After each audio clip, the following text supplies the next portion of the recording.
यही कह रहा हूं, ये पुराना है।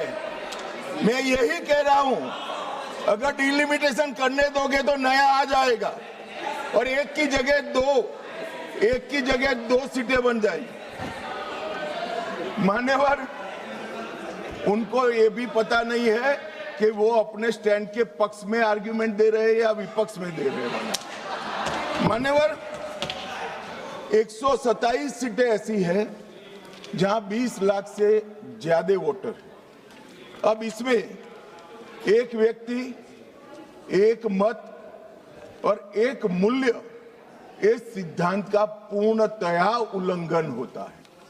कहीं पर तो 45 लाख मतदाताओं के समूह को एक प्रतिनिधि मिला है और कहीं पर 6 लाख मतदाताओं के समूह को एक प्रतिनिधि मिला है।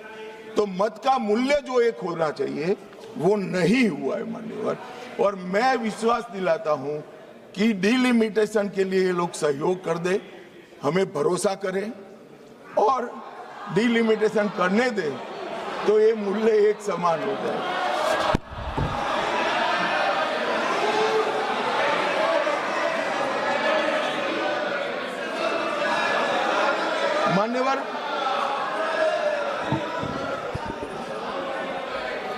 मान्यवर, मैं इसके इतिहास में भी जाना चाहता हूं।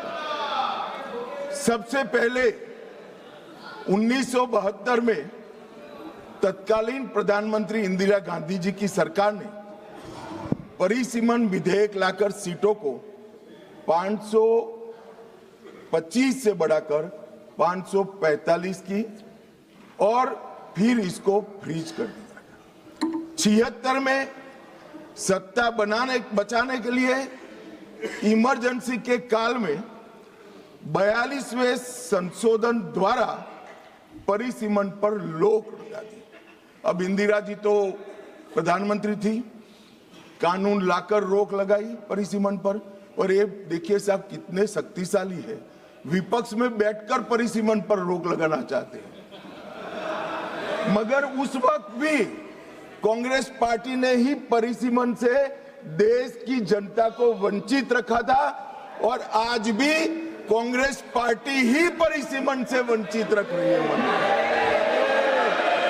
मान्यवर, 2001 में 84वां संशोधन हुआ और 2026 तक सीटों की संख्या को फ्रीज कर दिया गया। तो ये जो कह रहे हैं कि नारी शक्ति वंदन अधिनियम में 2026 कहां से आया, तो वो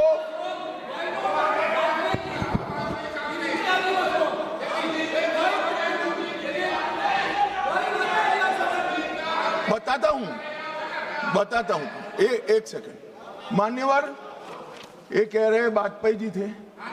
वाजपेयी जी बड़े विद्वान पुरुष थे, ये इनको जानते थे, तो इन्होंने प्रयास ही नहीं किया, बेचारे ने आगे बढ़ा दिया इंदिरा जी का। मगर हम तो समझते थे कि आप हमें सपोर्ट करोगे, तो हम तो बिल लेकर आ गए। अब आप गिराना चाहते हो भाई।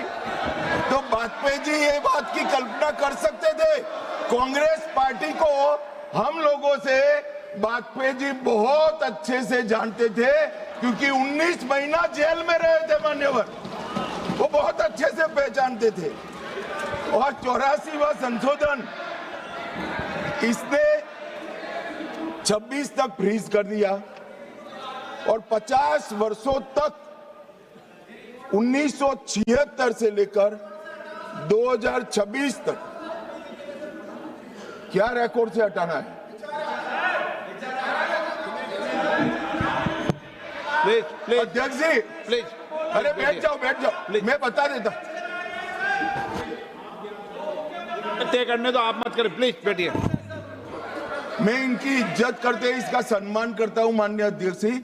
अभी से लेकर अंत तक अगर फ्लो के कारण कोई असंसदीय शब्द निकल जाता है तो आप स्वयं इसको हटा देना, इनको बोलने का मौका मत देना।